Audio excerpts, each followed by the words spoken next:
Imagine 4 high school friends entering college, excited about the opportunities the next 4 years have to offer.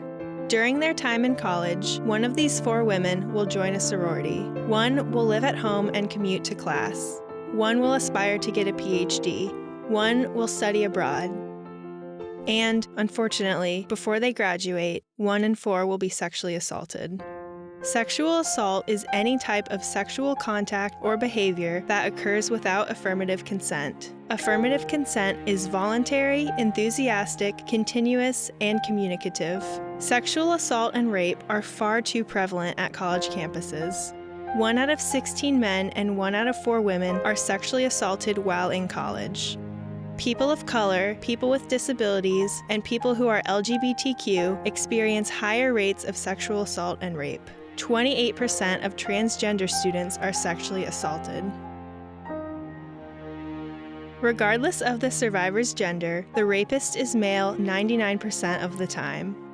Repeat offenders commit an average of 6 or more acts of sexual assault.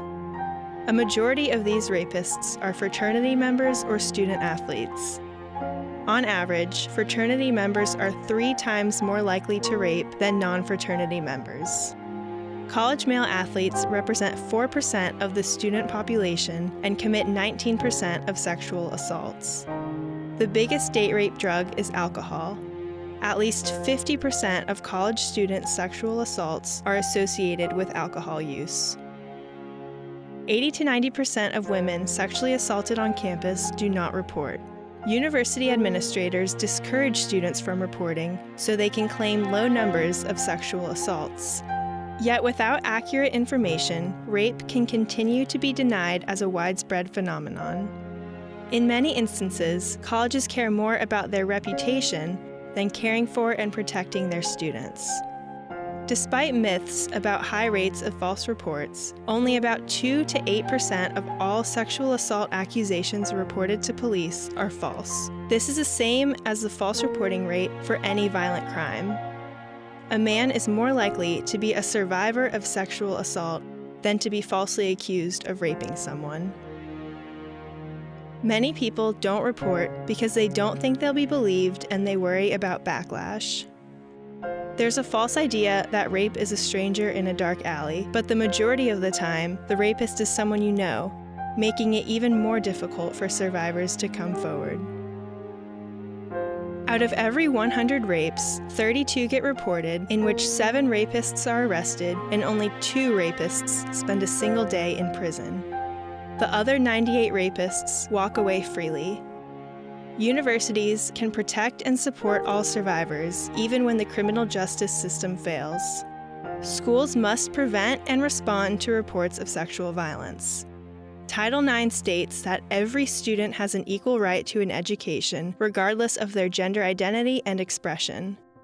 School responses to sexual violence are necessary to protect students' Title IX right. While reporting to the police is based on criminal law, reporting to universities is rooted in civil law.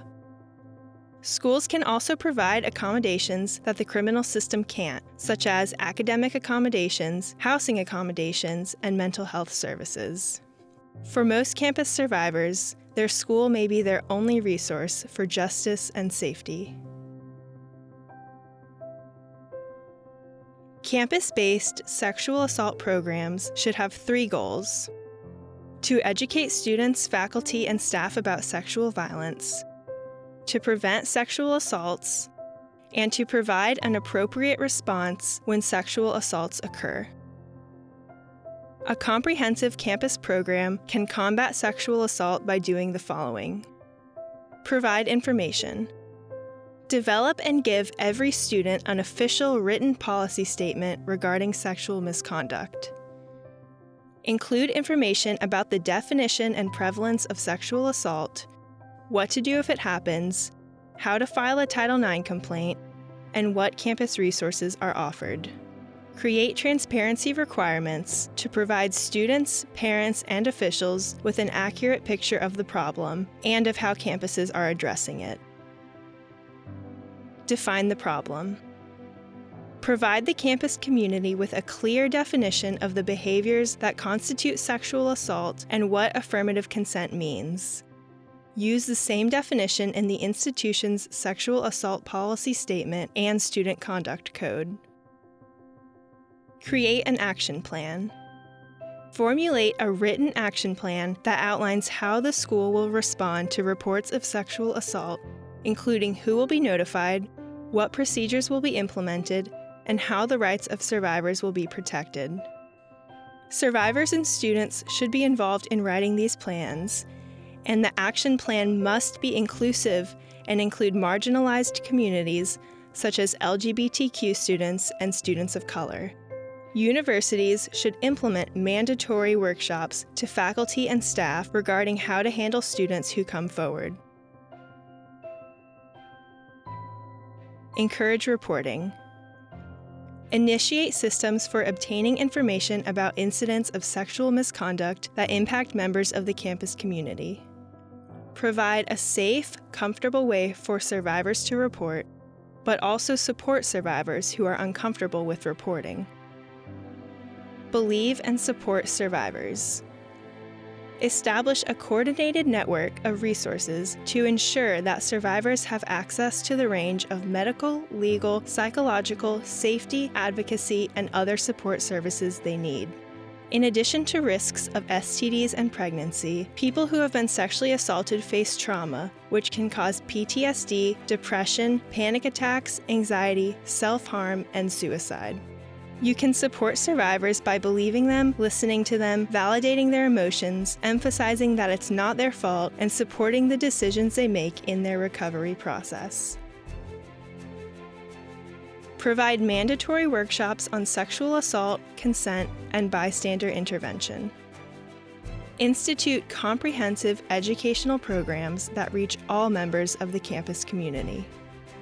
Mandatory workshops should be especially directed at men and offer a critique of socially defined masculinity, given that 99% of rapists are male. Encourage students to act when they see a risky situation unfolding.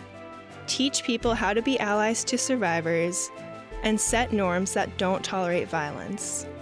Students shouldn't learn about consent for the first time when they enter college.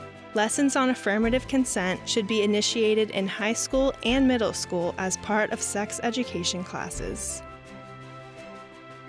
Hold universities accountable. Incentivize colleges and universities to address the problem by establishing enforceable Title IX penalties. When students come forward, require a uniform student disciplinary process across campuses and coordination with law enforcement. You can hold your university accountable through direct action like petitions, letter drives, and rallies. Withhold donations until your school takes the necessary steps to improve its campus climate. More than 100 colleges and universities are currently under federal investigation for their handling of sexual assault complaints. Every 21 hours, there is a rape on a U.S. college campus. If nothing changes, more than 100,000 college students will be sexually assaulted in the upcoming school year. Everyone deserves an educational experience free from violence.